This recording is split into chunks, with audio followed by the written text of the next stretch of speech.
So let's assume that you do the feasibility analysis. You ask those basic questions and you're satisfied in your mind that the business idea that you have passes the test. It passes the feasibility test. Yes, this can make money enough for you to say it's worthwhile pursuing.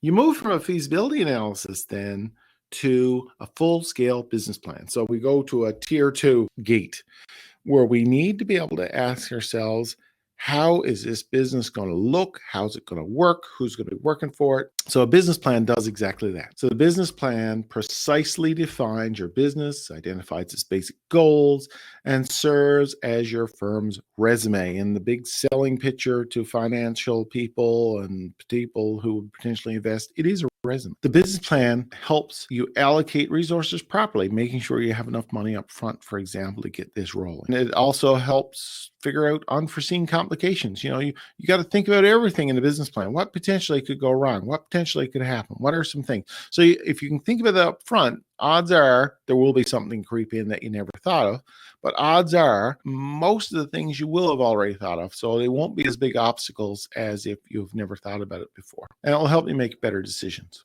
So the business plan is important for two major reasons. As I say, it's an internal document. It helps you, but it's an external sales document too, because it helps people who are investing in you to convince them that, yeah, this is a worthwhile venture.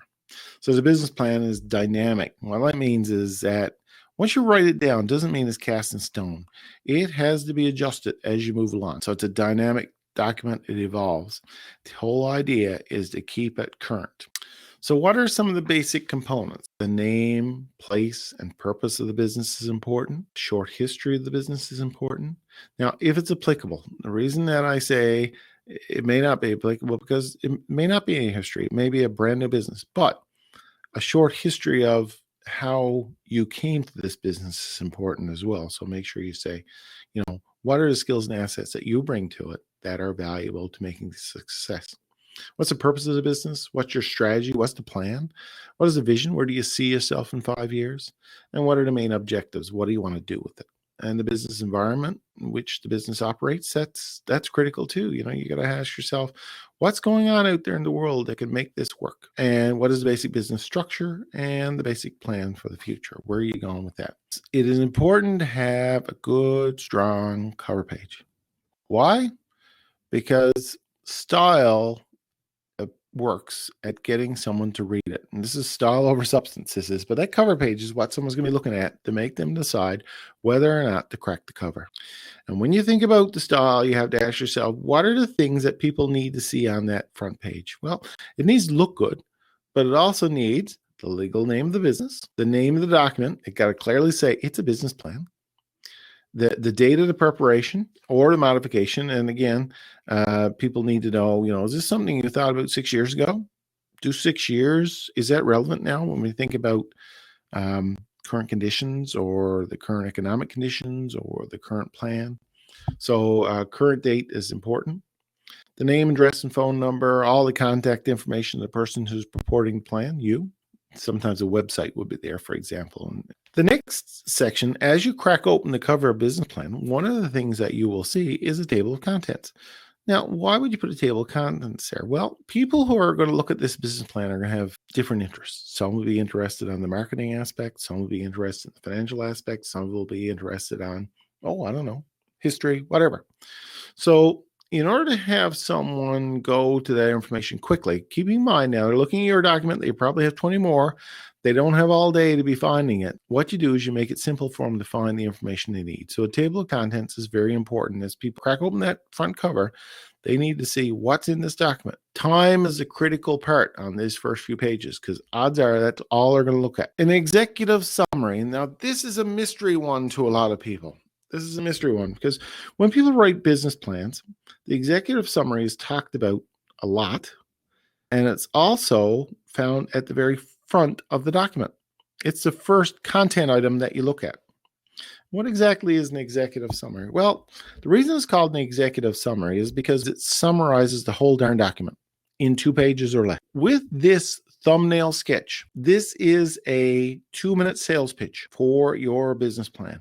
So if you make this executive summary interesting enough, someone might take the time to read the whole thing. The executive summary is never written at the beginning. Even though it appears at the beginning, it's the last thing that's written. From a business plan's writer's point of view, you need to write the whole thing in order to be able to summarize it. So the executive summary is a short overview that takes the entire business plan and boils it down into 2 pages. So it provides a busy reader with everything they need to know about the new venture's distinctive value. In other words, it is the sales pitch. Next thing, company background, history, and business idea. You might give 2 or 3 paragraphs to it in the executive summary, but this is probably a 3 or 4 page part of the business plan. And it effectively outlines what the business is, its background, if there is a background to it, a history, if there is a history to it, and the basic business idea. Someone needs to read that and go away and say, I have a clear idea of what you're doing. So the section should begin with discussing the major trends in the industry in which the firm intends to compete, along with important characteristics of the industry, such as size, attractiveness, and profit potential. For a new business, this section should paint a picture of what the potential business is going to look like in the marketplace that it's going to operate in. And for existing businesses, this section should provide a synopsis of the company, describe noteworthy events in history, and describe the company's existing image in the marketplace. This section should also outline the basic goals and objectives of the business. It provides measurable outcomes and direction on when and who will make this happen. And how this will happen can also be discussed. However, the how will be discussed in more detail in the later sections of the plan. It is a part of the document that really paints a clear picture to someone what this business is all about, in the business and the world that it operates in. Okay. If we think about what are some of the things that you should answer in this section, things like what's the nature of the type of industry that you're dealing with? What exactly is this anyway? What are the key features of the industry? What's the possible target markets? Who are your potential customers? To groupings of them. Is this a new industry or a mature industry? What all we mean by new or mature is that it's a brand new type of business that people haven't heard of before. So example, internet marketing would be a new type industry for here. Not too many of those around. People may not have any idea what it is, but we know there's lots of potential in it. A garage, lots of garages around. People have a good idea what a garage is, what it does. Okay, so it's very much an existing type industry that people would be very familiar with. So if it's a new type of industry, you got to do a very good job explaining what it is. If it's a mature type business, you don't need to give as much detail on terms of what it is. Where are the target markets located relative to your business? Are you close to your customers? Really, what that's getting at. Which markets are expected to grow in the future? You know, you think about market growth, and this is where demographics come in. Like if you want to run a funeral business in Newfoundland, for example, you just look at the demographics. You can see that, yeah, there's a whole bunch of people getting older. The market is growing for the funeral business right now. That could very easily be seen. You look at the demographic numbers and way to go. Now, if you've got a business that's not reliant so much on age, but more on income, you ask, well, you know, if you're selling moldings, okay, customized moldings for homes, one of the things you want to look at is how many houses are being built. How much are the average houses costing? What are some of the trends in houses? That sort of thing. So these are the things that you want to include in there. Who are the key competitors? You got to name your competitors. People want to know, who is it we're competing with? So if you're running a store, let's assume it's a takeout store where, I don't know, you're selling knickknacks. Yeah, you're competing with Walmart. No question about it. That's one of your competitors. But is it a primary competitor? No. Other stores of your size are probably your primary competitors. So you really have 2 types of competitors. Primary competitors, ones that are selling exactly the same stuff as you, or secondary competitors, ones that are selling similar stuff to you or have it in their inventory of things. But you still want to acknowledge who are your competitors, what percentage of the market do they have, and why you're going to be able to grab some of that percentage. You might want to look at competitors in terms of size and market share, as they say, what percentage of the market they own, what are the price of their products, what are their strengths, what are their weaknesses, and be able to relate how your new business is going to capitalize on those strengths and weaknesses. If they're weak in one area, you need to be strong in that area. And that's the point of that, is to demonstrate that you have a niche. How difficult is the market to enter? How much does it cost to get into it? Now, you could say, well, it's wonderful. It's low cost to get into this market. It's a wonderful business, and think that that's great. I don't know if that's necessarily going to be true, because if the market is too easy to enter, anyone can be your competitor, right?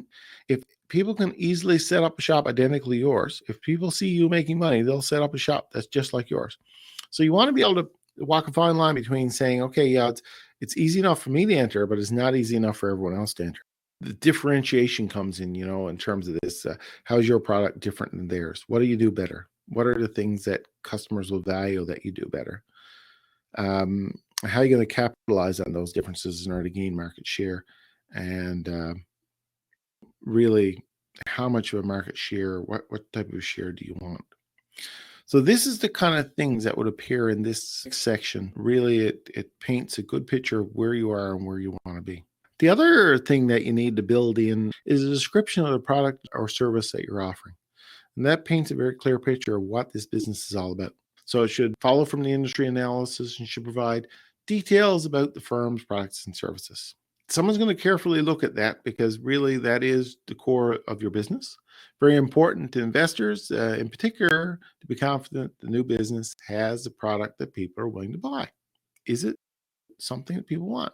This section should begin with a full description of the product the firm will sell, and all of the things that you've talked about before. It wants to flesh that out. The result of the feasibility analysis should report it, including the results of the concept test and the usability tests. Now, I didn't mention concept tests or usability tests. Depends if it's a brand new product. Like, let's say, for example, you're making something that nobody has ever seen before. That's what we mean by concept and usability tests. Is this something that consumers liked? Is it something that they would buy? In terms of the next section, you really want to talk about your strategy. Your strategy is how are you going to actually fulfill the needs of the market. Okay. So it's an outline of how the goals and objectives will be achieved. And you got to explain how the business will compete successfully in the market. You got to show how the company plans to attain competitive advantage in the industry, such as do you know what industry you're in? Those are important things. What are the sales growth? Is there sales growth? Is there potential for growth? What was it like in the past? What is it going to be in the future? 5 years is usually a good indicator. 5 years past and 5 years ahead. What's the industry size in terms of total sales? And what's the basic opportunities and threats in the industry? Is there a prevalent trend in the industry or any limitations? Are there current environmental factors that will affect the industry? And when we think about the environment, we're not talking about the weather. We're really talking about what's going on in the environment, the business environment. So in terms of the economy, in terms of social, in terms of technological, in terms of political, in terms of legal, in terms of ecological, in terms of the green revolution, for example. The marketing strategy is a little bit different than the business strategy. Business strategy is how you're going to run your business. The marketing strategy is really looking at the reasons you believe there's a real market for this product. Deals with the actual selling of the product as opposed to running the business. So outline and substantiate what you have to sell. Is there a market for this? Is there a legitimate target? And would these people buy the product? So we'll also include sections dealing with your price, how much you're going to charge, your sales and distribution, how you're going to distribute what you sell, in terms of advertising, how you plan to advertise it, and promotion. So marketing strategy comes into play. How are you going to sell this idea to the buyer? And when we think about that, we can ask again some questions. If we're a business to consumer market that we talked about, you're selling this directly to consumers. You need to know where your customers or potential customers live, what their age or gender is, what their occupation is, what their family size is, what their income is, what they want, what their buying habits are, and how they spend their leisure time. These are good questions that you need to answer for your business plan. And again, Statistics Canada, I've showed you sites like Stats Canada. That's where you can pull a lot of the information. If you're selling to other businesses, you're a business to business or business to government market, what is the type of industry in its location? What products are your buyers buying? What services? What's the sales volume? How many employees do your buyers have? How big are they? What's their bottom line? Can they afford this? Your buyer specific needs, how your buyers purchasing decisions are made. Who makes the final decision from a government, for example? Who makes that decision of should we buy X or should we buy Y? And your buyer's purchasing policy, including, how much they buy, what discounts, what type of sales arrangements do they require, these sorts of things. So you got to have a good understanding of your buyer and be able to articulate what the buyer's needs are and how you're going to meet those needs. Next, and a very important part of the business plan is to look at your competitors and to say, well, wow, what are our competitors doing different, better, worse than we could? And you're going to learn from your competitors. So it's vital importance to consider the competitors. They already exist. They have a leg up on you. They already are in business. It's essential that potential lenders, investors, and other stakeholders appreciate that the business understands what the competitors are, who the competitors are, and how they operate. In this section, the business has an opportunity to explain how and why they're able to compete with the competitors. So, as I mentioned, who are the primary competitors, the direct competitors, whatever you want to call them? Who are they? How big are they? What percentage of the market do they have? Who are your secondary competitors that offer similar type products? Are there indirect competitors? Are there other groups like tertiary competitors would be Amazon or online? What impact would they potentially have? So you want to have a good sense of who are all of your potential competitors and what do you do better than every one of those. So competitor analysis is very important. It's good to be good and honest in terms of a thorough analysis of all your competitors because lenders are going to be looking for that. So when we look at this, we got to ask these type of questions. Is there anyone selling the same products as we are? What are the other businesses charging? What kind of innovations or do they have or do you bring to the industry? The prices. What are customers buying from? How are their products different than everyone else's, and how are yours different than everyone else's? What features and benefits do they want out of these products? So your goal at this stage is really get a good idea who your competitors are and what they do, and to be able to paint a picture of that competitive landscape that you're going into. In order to cope with all of those things we've talked about, how are you going to set yourself up as a business? And businesses really can take one of three forms, okay? The first form, which is a very simple, easy to get into, it's like, your plain Jane type business, hang a shingle up, and suddenly you're in business. That's called the sole proprietorship. And that's just you. You are the sole proprietor. And in fact, you could be a sole proprietor in 2 minutes' time if you chose to start a business. Just say, I'm going to operate a business, period. So it's the simplest kind of business structure. It's owned by one individual, you. You make all the decisions, you do all the work, no one to fool around with. The thing is that because of that, you have the sole responsibility for the business. So all the work, all the decisions that you get to make by yourself are great. But in the meantime, all the cost of running that business and all the work of that business and everything is just yours. You don't have anyone really to bounce ideas off of. So you can win and you can lose. The other thing is that sole proprietors assume all the risk of the business. So if the business loses money, the sole proprietor loses money.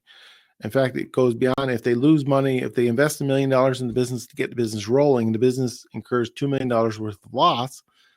Not only will the sole proprietor be responsible for his or her $1 million that they put into the business, but you'll still owe personally another $1 million.